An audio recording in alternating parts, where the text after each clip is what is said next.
Morning, good evening, Radhe Radhe. आपके हमारे YouTube channel लक्ष्य क्लासेस के बरुआ सागर में एक बार फिर से स्वागत है। दोस्तों, आज हम आपके सामने लेकर के आए क्लास 10th वालों को लेखकों के जीवन परिचय, यानी कि सब्जेक्ट हिंदी में आपको लेखकों के जीवन परिचय आपके आते हैं यूपी बोर्ड एग्जाम में, जिसमें 3 जीवन परिचय आपके आएंगे, जिसमें से आपको किसी एक का जीवन परिचय लिखना पड़ेगा, जो आपका 5 नंबर का आएगा। कितने नंबर का? 5 नंबर का, यानी कि 5 अंक का। कैसे? 3 नंबर का जीवन परिचय और 2 नंबर का उनकी कृतियां यानी कि रचनाएं लिखने के लिए आपको आएंगे। तो 5 नंबर आज हम आपकी उनको पक्की करवा दे रहे हैं पूरे, कि कौन कौन से जीवन परिचय आना है। आपकी किताब में 7 या 8 लेसन के समथिंग हैं, तो वो सारे ना याद करके मोस्ट इम्पोर्टेंट जो पेपर में आते जाते रहते हैं, तो वही अपन याद करेंगे आज, ठीक है ना। तो दोस्तों, वीडियो शुरू करने से पहले यदि आप हमारे YouTube चैनल पर पहली बार वीडियो देख रहे हैं और आपने अभी तक हमारे YouTube चैनल को सब्सक्राइब ना किया हो तो सब्सक्राइब करिएगा और बेल आइकन घंटी दबा दीजिए, जिससे कि जब भी मैं आपके लिए वीडियो लेकर के आऊं तो आपके पास सबसे पहले नोटिफिकेशन पहुंचे और आपकी कोई भी वीडियो मिस ना होने पाए और आप अपनी पढ़ाई को और अच्छे से बेहतर बना सकते हैं। देखते हैं हम अब पहला जीवन परिचय है, लेखकों का जीवन परिचय है आपका आचार्य रामचंद्र शुक्ल। आचार्य रामचंद्र शुक्ल का जीवन परिचय। तो आचार्य रामचंद्र शुक्ल के जीवन परिचय आपको किस तरीके से? इस तरीके से आप हेडिंग डालेंगे अपनी बोर्ड की कॉपी पर, और हेडिंग डालते हुए आप जो भी इनका जन्म स्थान है, सन है, पिताजी का नाम है, तो इनको आप डार्क पेन से यानी कि काले पेन से आप लिखेंगे और बकाया आप ब्लू पेन से लिखेंगे। ठीक, देखते हैं। तो इसमें जो आचार्य रामचंद्र शुक्ल जी हैं, तो आचार्य रामचंद्र शुक्ल जी का जन्म, ये जन्म लिखा है यहाँ पर, अगर साफ ना दिखाई दे रहा हो, तो आचार्य रामचंद्र शुक्ल जी का जन्म सन 1884 ईस्वी में बस्ती जिले के अगोना नामक गांव के एक संभ्रांत परिवार में हुआ था। आचार्य रामचंद्र शुक्ल जी का जन्म सन 1884 ईस्वी बस्ती जिले के अगोना नामक ग्राम के एक संभ्रांत परिवार में हुआ था। इनके पिता चंद्रवली शुक्ल मिर्जापुर के कानूनगो थे। इनके पिता चंद्रवली शुक्ल मिर्जापुर के कानूनगो थे। इनकी माता अत्यंत विदुषी और धार्मिक स्वभाव की थी। इनकी माता जी थी जो अत्यंत विदुषी और धार्मिक स्वभाव की थी। इनकी माता अत्यंत विदुषी और धार्मिक स्वभाव की थी। इनकी प्रारंभिक शिक्षा इनके पिता के पास जिले की राठ तहसील से, क्या लिखा है, राठ तहसील में हुई थी। इन्होंने मिशन स्कूल से अपनी 10वीं की परीक्षा उत्तीर्ण की और गणित में कमजोर होने के कारण ये आगे नहीं पढ़ सके। इन्होंने इंटरमीडिएट की परीक्षा इलाहाबाद से ली थी, लेकिन परीक्षा से पूर्व ही इनका विद्यालय जाना छूट गया था। तो एक बार और थोड़ा सा डिटेल से अपन चलेंगे ऊपर से।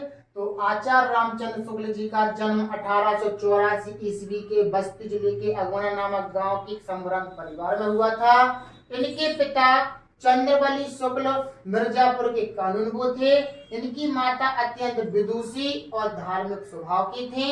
इनकी प्रारंभिक शिक्षा इनके पिता जहाँ पर नौकरी करते थे, तो इनके पिता के पास जिले की राठ तहसील में हुई थी। इन्होंने मिशन स्कूल से हाई स्कूल की परीक्षा यानी कि 10वीं की परीक्षा उत्तीर्ण की। गणित में कमजोर होने के कारण ये आगे नहीं पढ़ सके, लेकिन इन्होंने इंटरमीडिएट की शिक्षा इलाहाबाद से ली थी। कहाँ से ली थी? इलाहाबाद से। लेकिन परीक्षा से पूर्व ही इनका विद्यालय जाना छूट गया, यानी कि पहले जब इन्होंने हाई स्कूल पास की तो गणित में कमजोर थे, तो फिर इन्हें आगे नहीं पढ़ा। जैसे तैसे इन्हें पढ़ने की कोशिश की इंटरमीडिएट में, तो इनने इलाहाबाद से ली थी, लेकिन परीक्षा नहीं दे पाई थी और इनने क्या किया था, स्कूल जाना इनका छूट गया था। और इसके पश्चात इन्होंने फिर मिर्जापुर के न्यायालय में नौकरी करना आरंभ कर दिया। फिर उन्होंने मिर्जापुर के न्यायालय में नौकरी करना आरंभ कर दिया। यह नौकरी इनके स्वभाव के बिल्कुल अनुकूल नहीं थी, यानी कि यह नौकरी इनके स्वभाव के अनुकूल का मतलब है इनके लिए वो सही नहीं थी। अतः ये मिर्जापुर के मिशन स्कूल में चित्रकला के अध्यापक हुए। क्या के अध्यापक हो गए? चित्रकला के। अध्यापन का कार्य करते करते इन्होंने अनेक कहानी कविता निबंध नाटक आदि की रचना की। अतः इन्होंने 19 मोस्ट इम्पोर्टेंट 19 वर्षों तक काशी नागरी प्रचारणी पत्रिका का संपादन किया। जो तो 19 वर्षों तक इसको काली पेन से लिखना है। इन्होंने 19 वर्षों तक क्या था? काशी नागरी प्रचारणी पत्रिका का संपादन किया। स्वाभिमानी और गंभीर प्रकृति का हिंदी का यह दिग्गज साहित्यकार सन 1941 ईस्वी में स्वर्गवासी हो गया। तो 1884 में क्या हुआ था? इनका जन्म हुआ था। 1884 में इनका जन्म हुआ था अगोना नामक गांव के एक संभ्रांत परिवार में। चंद्रवली शुक्ल इनके पिता थे। माता थे विदुषी धार्मिक स्वभाव की थी। इनकी प्रारंभिक शिक्षा राठ तहसील से हुई थी। हाई स्कूल की परीक्षा की इनने, परीक्षा उत्तीर्ण की।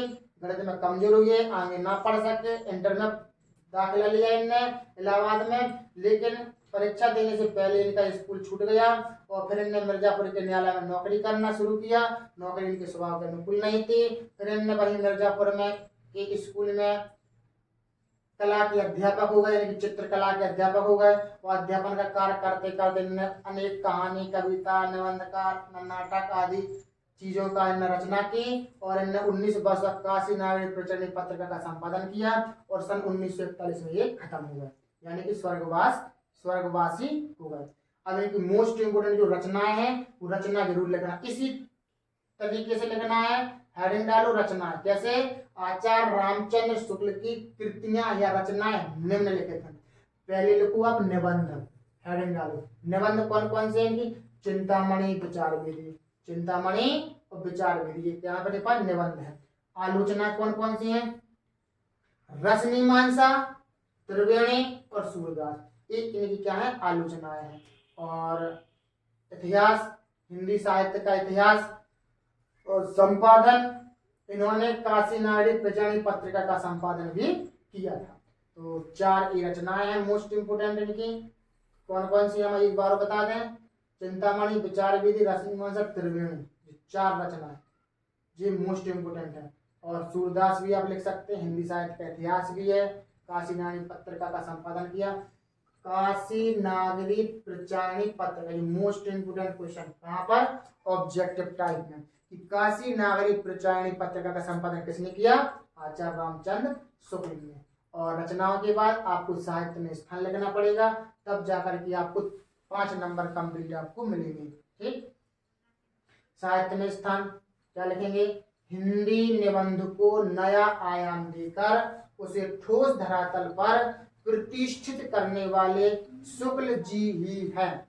हिंदी निबंध को नया आयाम देकर उसे ठोस धरातल पर प्रतिष्ठित करने वाले शुक्ल जी ही हैं। हिंदी साहित्य में इनका मूर्धन्य स्थान है। कौन सा स्थान है? मूर्धन्य स्थान है। इनकी विलक्षण प्रतिभा के कारण ही इनके समकालीन हिंदी गद्य के काल को शुक्ल युग के नाम से भी जाना जाता है। के कारण इनकी विलक्षण प्रतिभा के कारण, इनकी विलक्षण प्रतिभा के कारण इनके समकालीन हिंदी गद्य के काल को शुक्ल युग के नाम से भी जाना जाता है। इसी के नाम से शुक्ल युग पड़ा था। ठीक है ना? तो इस तरीके से आपने आचार्य रामचंद्र शुक्ल का जीवन परिचय बहुत अच्छे से याद किया, जो आपका 5 नंबर का आना है।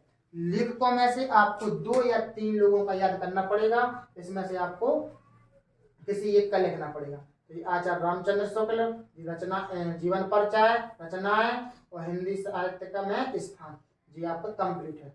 अब देखते हैं अगला है जयशंकर प्रसाद।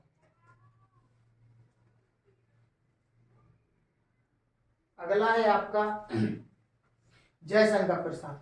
तो जयशंकर प्रसाद का कैसे लिखेंगे अपन लोग? लिखने का तरीका आपका वही है। तो जीवन परिचय आप डालें पहले हेडिंग, फिर इसके बाद हिंदी साहित्य के महान कहानीकार, नाटककार एवं निबंधकार श्री जयशंकर प्रसाद जी का जन्म 1889 ईस्वी में काशी के प्रसिद्ध सुहानी साहू परिवार में हुआ था। क्या हुआ था? सुहानी साहू परिवार में हुआ था अपना। इनके पिता बाबू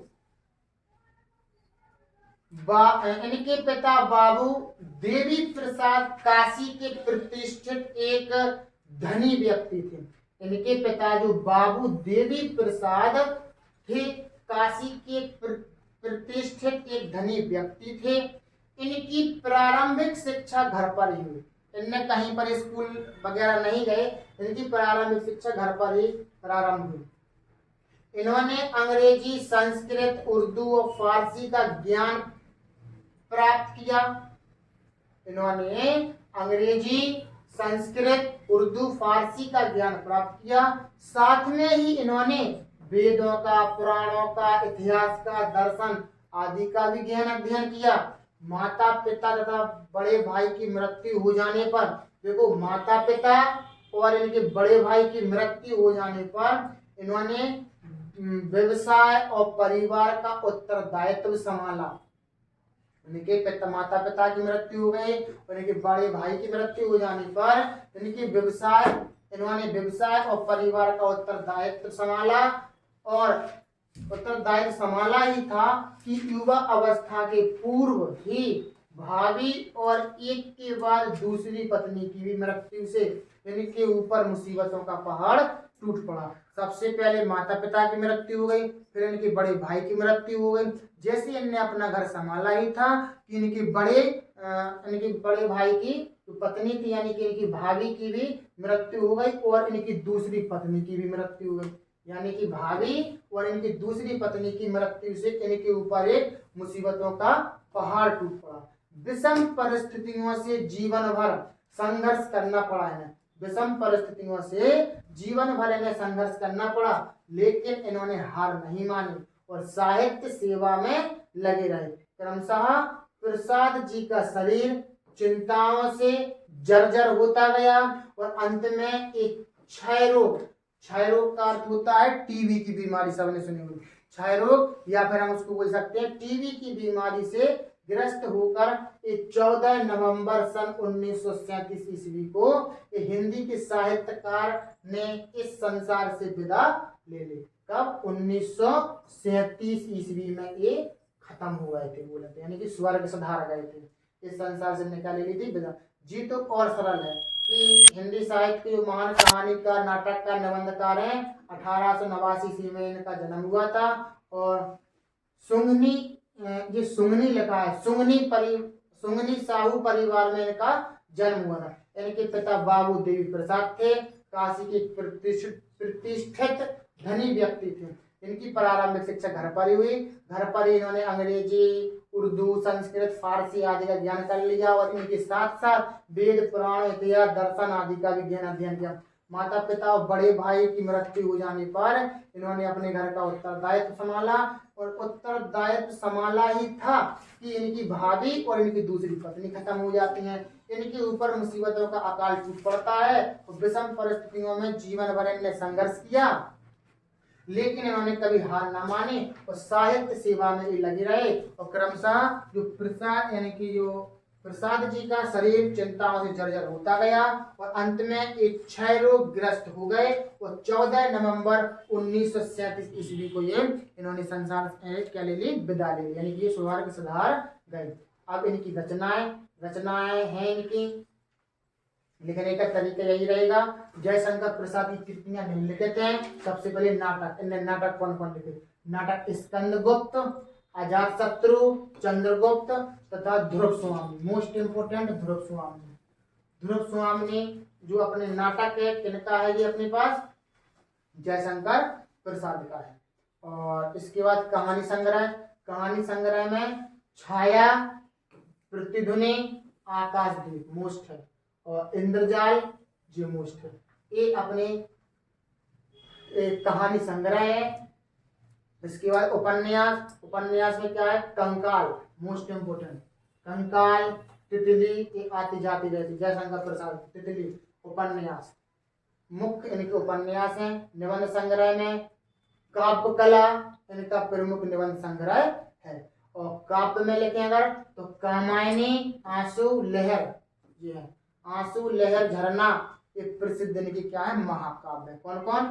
कामायनी, आंसू, झरना, लहर इनके प्रसिद्ध महाकाव्य हैं। और एक चीज है विधा में पूछती, कामायनी क्या है? कहानी है, नाटक है, क्या है? महाकाव्य कामायनी, आंसू, झरना, लहर। और एक जो पूछती तितली, तितली क्या है? तितली एक उपन्यास है इनकी। और कंकाल क्या है? उपन्यास है। ठीक है ना। जो भी रचनाएं लिखी हैं सब मोस्ट इंपोर्टेंट रचनाएं इनकी लिखी हैं, कोई आलतू फालतू नहीं है इसमें। तो साहित्य में स्थान कैसे लिखेंगे इनका? हेडिंग इस तरीके से डालना चाहिए, लेकिन बोर्ड पेपर में लाल पेन नहीं चलाना है अपन को, ओनली ब्लैक पेन चलाएंगे घर पर। तो ब्लैक पेन या फिर मार्कर से आप हेडिंग डालेंगे, और मार्कर से एक एक मतलब इतनी डालना हेडिंग कि इस साइड का उस साइड ना छप जाए, नहीं तो फिर पेपर की काफी खराब हो जाएगी। ठीक है ना। तो इस तरीके से अपन लोग हेडिंग डालेंगे। तो प्रसाद जी छायावादी युग के प्रमुख जनक हैं। बहुमुखी प्रतिभा के कारण ही इन्होंने मौलिक नाटक, श्रेष्ठ कहानियां, निबंध तथा उपन्यास लिखकर हिंदी साहित्य के कोश की वृद्धि की है। आधुनिक हिंदी के साहित्यकारों में प्रसाद जी का विशिष्ट स्थान है। ठीक है ना। तो इस तरीके से अपन साहित्य में स्थान लिखेंगे। कुछ लोग ये कहते हैं कि हम जीवन परिचय लिख देंगे, रचनाएं लिख देंगे, साहित्य में स्थान लिखने के लिए नहीं आता है 10th में, लेकिन आपको लिखना है।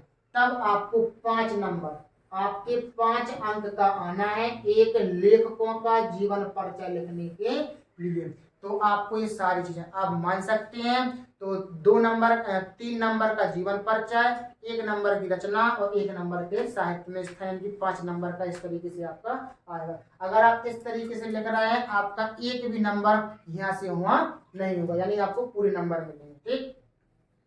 एक और लास्ट वाला बस, डॉक्टर राजेंद्र प्रसाद का करना है। ठीक है ना। इसमें क्या है, डॉक्टर राजेंद्र प्रसाद का जीवन परिचय शुरू करने से पहले थोड़ी 2 लाइनें लिखी हैं। मैं अपना वक्त नहीं बर्बाद करता क्योंकि मेरा वक्त कीमती है। आपकी यूपी बोर्ड एग्जाम के पेपर आपके बिल्कुल करीब हैं, आपके कुछ ही माह बचे हैं, यानी कि 1 और 2 माह के बीच में है। और इसके बाद 18 फरवरी को आपका हिंदी का पेपर है। तो आपके लिए 2 लाइनें हैं कि मैं अपना वक्त बर्बाद नहीं करता क्योंकि मेरा वक्त कीमती है। मैं अपना वक्त नहीं बर्बाद करता क्योंकि मेरा वक्त कैसा है? कीमती है। आपके पास केवल 2 ही माह बचे हैं, 2-2.5 महीने के अंतराल में आपका क्या है? पेपर है हिंदी का। और आप देखेंगे डॉक्टर राजेंद्र प्रसाद का जीवन परिचय। तो डॉक्टर राजेंद्र प्रसाद का जन्म सन 1884 ईस्वी में बिहार राज्य के छपरा जिले जीरादेई नामक गांव में हुआ था। कहां पर हुआ था? जीरादेई नामक गांव। डॉक्टर राजेंद्र प्रसाद का जन्म सन 1884 ईस्वी में बिहार राज्य के छपरा जिले के जीरादेई नामक गांव में हुआ था। इनके पिता का नाम महादेव सहाय था। जितना हम ये ऐसे अंडरलाइन करते जा रहे हैं, इनको काले पेन से लिखना। इनके पिता का नाम महादेव सहाय था। इनका परिवार गांव के संपन्न और प्रतिष्ठित कृषक मतलब किसान परिवार में से था। यानी कि ये डॉक्टर राजेंद्र प्रसाद किसान थे। क्या थे? इनका परिवार एक किसान मतलब किसान की श्रेणी में था, इनकी किसानी करते थे इनके माता पिता।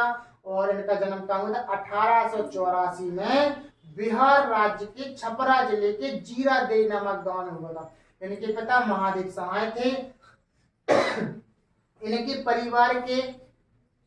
इनका परिवार गांव के संपन्न प्रतिष्ठित कृषक परिवारों में से एक था। प्रतिष्ठित यानी कि एक अच्छे खासे किसान थे, यानी कि छोटे मोटे किसान नहीं, बड़े अच्छे किसान थे। इनके गांव में यानी कि इज्जत थी। तो वही संपन्न और प्रतिष्ठित कृषक परिवारों में से था। इन्होंने कलकत्ता विश्वविद्यालय से एमए और एलएलबी की परीक्षा उत्तीर्ण की। इन्होंने कलकत्ता विश्वविद्यालय से एमए और एलएलबी की परीक्षा उत्तीर्ण की। यह एक प्रतिभा संपन्न और मेधावी छात्र थे। मेधावी छात्र आपने देखा होगा, आपको कभी कभार स्कूल की तरफ से या फिर किसी और दूसरे स्कूल की तरफ से आपको ये मेधावी पुरस्कार मिलता है। मेधावी पुरस्कार मतलब कि कि जहां पर आपने हाई स्कूल की परीक्षा जैसे अच्छी तरीके से नंबरों से पास की है तो आपकी जिला में एक आयोजन किया जाता है जिसमें बच्चों को सम्मानित किया जाता है, उसमें आपको मेधावी पुरस्कार मिलता है। कहाँ थे अपन लोग कुछ यह एक प्रतिभा संपन्न और मेधावी छात्र यानी कि वो एक होशियार छात्र थे। एक परीक्षा में सदैव प्रथम आते थे, हमेशा प्रथम, चाहे हाई स्कूल की परीक्षा दिला दो इनसे और चाहे इंटर की, चाहे एमए की, चाहे एलएलबी कछु की परीक्षा उनकी होती थी तो हमेशा कैसे आते थे, प्रथम आते थे। एक परीक्षा में सदैव प्रथम आते थे। कुछ समय तक इन्होंने मुजफ्फरपुर कॉलेज में अध्यापन कार्य करने के बाद में ये पटना और कलकत्ता हाई कोर्ट में वकील भी रहे। यानी कुछ समय तक इन्होंने मुजफ्फरपुर कॉलेज में अध्यापन का कार्य किया और अध्यापन कार्य करने के बाद पटना और कलकत्ता हाई कोर्ट में ये क्या बने, वकील, क्योंकि इन्होंने एलएलबी कर ली थी तो ये वकील बन गए। इनका बचपन से ही राष्ट्र सेवा में लगाव था। तो सन 1917 ईस्वी में गांधी जी के आदर्शों से प्रभावित होकर के वकालत कार्य को छोड़ करके चंपारण के आंदोलन में सक्रिय ने भाग लिया। अनेक बार इन्होंने जेल की यातनाएं भी सही और ये 3 बार अखिल भारतीय कांग्रेस के संभावित तथा भारत के संविधान का निर्माण करने वाली सभा के सभापति भी चुने गए। सादा जीवन उच्च विचार, मोस्ट इंपोर्टेंट, इसको काली पेन से लिखेंगे, सादा जीवन उच्च विचार इनके जीवन का एक पूर्ण आदर्श था। यानी कि अपना सादा जीवन और एक उच्च विचार में अपना क्या रखते थे, विश्वास रखते थे। इनके जीवन का एक पूर्ण आदर्श था। इनकी प्रतिभा, कर्तव्यनिष्ठा, ईमानदारी से प्रभावित होकर इनको भारत गणराज्य का प्रथम राष्ट्रपति बनाया गया था। यानी कि जब इन्होंने यहीं पर काम किया था अपने राष्ट्र सेवा की ओर, तभी यहाँ पर लोगों ने प्रसन्न होकर के इनकी प्रतिभा, कर्तव्य, ईमानदारी से प्रभावित होकर के इनको भारत गणराज्य का प्रथम राष्ट्रपति बनाया गया था उस समय।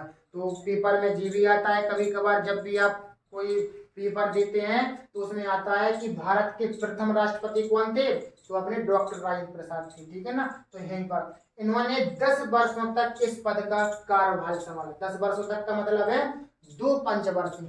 एक बार चुनाव हुआ, राष्ट्रपति चुनेगा, सबसे पहले तो इन्हीं को चुना गया था, तो सबसे पहले 5 साल तक इन्होंने कार्यभार संभाला। फिर दोबारा से चुनाव हुए तो फिर से दूसरी पंचवर्षीय में इन्होंने 10 वर्षों तक इस पद का कार्यभार संभाला।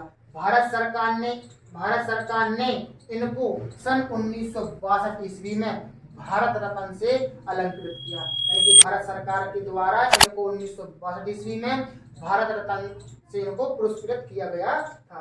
जीवन भर राष्ट्र की निस्वार्थ सेवा करते हुए 28 फरवरी 1963 ईस्वी को ये स्वर्ग सिधार गए थे। कब हो गए थे, 1963 ईस्वी में। और कितनी फरवरी में, 28 फरवरी 1963 ईस्वी को इस स्वर्ग सिधार गए। थोड़ी लैंग्वेज इसकी कठिन जरूर है, डॉक्टर राजेंद्र प्रसाद के जीवन परिचय की, लेकिन बहुत अच्छा है इनका जीवन परिचय। रचनाएं, कृतियां निम्नलिखित हैं। चंपारण में महात्मा गांधी, एक जाति। शिक्षा और संस्कृति, मोस्ट इंपोर्टेंट रचना है, शिक्षा और संस्कृति। बापू के कदमों में, गांधी जी की देन और मेरी आत्मकथा। ये आपके 5 अपनी क्या है, इनकी कृतियां है इस तरीके से। साहित्य में स्थान आपका है कि डॉक्टर राजेंद्र प्रसाद सुलझे हुए राजनेता होने के साथ साथ एक उच्च कोटि के विचारक भी थे। यानी कि अच्छे एक सुसंस्कृत मस्तिष्क वाले एक राजनेता थे, हमेशा सही बात बोलते थे, सत्य की मार्ग पर चलने वाले, जो गांधी जी के आदर्श थे इनके साथ में। यानी कि कहने का अर्थ है कि जो गांधी जी के साथ में इन्होंने चंपारण आंदोलन में भाग लिया था, तो उन्हीं के साथ में कार्य करते करते राजनेता होने के साथ साथ उच्च कोटि के विचारक थे। यानी सभी की बात सुनते थे, सभी की बातों को रखते थे सभी के सामने। साहित्य साधक और कुशल वक्ता भी थे। उच्च कोटि के विचारक, साहित्य साधक और कुशल वक्ता। वक्ता मतलब होता है बोलने वाला, यानी कि वो हमेशा भाषण इस प्रकार से देते थे कि सबका मन अपनी ओर का कर लेते थे, आकर्षित कर लेते थे। राजनेता के रूप में अति सम्मानित स्थान पर विराजमान होने के साथ साथ हिंदी साहित्य में भी इनका अति विशिष्ट स्थान है। यानी कहने का अर्थ है राजनेता तो थे, राजनीति तो करते थे, इन राष्ट्रपति तक मतलब राष्ट्रपति के पद को भी इनने संभाला। तो उनके साथ साथ यानी कि अपने राजनेता होने के साथ साथ इनने भैया हिंदी साहित्य में भी इनका अति विशिष्ट स्थान है। और जीवन परिचय खत्म होते होते 2 लाइनें आपके सामने लिखी हैं कि जीवन का सबसे बड़ा गुरु वक्त होता है, क्योंकि जो वक्त सिखाता है वो कोई नहीं सिखा पाता। यानी कि अभी तक आप लोगों को समझ में ना आया होगा कि हमें पढ़ने दो, क्योंकि यूपी बोर्ड एग्जाम है 18 फरवरी से आपका 18 फरवरी को आपका हिंदी का पेपर है। वो आपको अभी हम कितना ही समझाते रहे, आपके टीचर कितना ही समझाए, आपसे बड़े भाई बहन जो भी हैं वो कितना ही आपको समझा लें, आपको समझ में नहीं आएगी। कब आएगी समझ में? जीवन का सबसे बड़ा गुरु वक्त होता है। हम समझा रहे, आपको समझ में नहीं आएगा। तो जीवन का सबसे बड़ा गुरु क्या होता है? वक्त होता है, क्योंकि जो वक्त सिखाता है वो कोई नहीं सिखा पाता। यानी कि हम भी नहीं सिखा पाएंगे। यानी कि हम कह रहे भैया पढ़ो, अभी पढ़ लो, अच्छा समय है, 2 महीने या 2.5 महीने है। यदि आपने अभी कुछ भी नहीं पढ़ा है तो भी आप अपने हाई स्कूल की परीक्षा बहुत अच्छे नंबरों से पास कर सकते। लेकिन जब 18 फरवरी को जब पेपर हो जाएगा, जब आप पेपर दे करके आएंगे तब काश पढ़ लेते। बस यही बात होगी, काश पढ़ लेते। तो उधर पर तुम्हें अपने आप सीखने को मिलेगा कि भैया जब पेपर हो जाएगा तब सीखने को लिए मिलेगा कि हम पढ़ लेते। जी बता रहे थे कि ये जीवन परिचय 3 आना है और इन्हीं में से एक अपना फंसाता। हो सकता है कि तीनों के तीनों रखे आ जाए, तो फिर आपको क्या है, जब चिड़िया चुग गई खेत तो फिर पछताए होता। ठीक है ना? तो इस तरीके से आपने 3 जीवन परिचय आपको अच्छे से याद करना है, जो आपके UP board exam class 10th Hindi में आपके 5 नंबर आपके कवर होने वाले हैं। 101% आपके 5 नंबर कवर इस क्लास से आपके होने वाले हैं। ठीक है ना? तो दोस्तों, आपको आज की क्लास कैसी लगी? अच्छी लगी हो तो वीडियो को लाइक और शेयर कर दीजिएगा। और यदि आपने अभी तक हमारे YouTube चैनल को सब्सक्राइब ना किया हो तो सब्सक्राइब करिएगा और बेल आइकन घंटी जरूर दबा दीजिए, जिससे कि जब भी मैं आपके लिए इसी तरीके की वीडियो लाऊंगा तो आपके पास सबसे पहले नोटिफिकेशन पहुंचे और आपकी कोई वीडियो मिस ना होने पाए और आप अपने यूपी बोर्ड एग्जाम के लिए और अच्छे से तैयारी कर सकते हैं। इसी तरीके से बने रहिए हमारे साथ लक्ष्य क्लासेस के बरुआ सागर के साथ।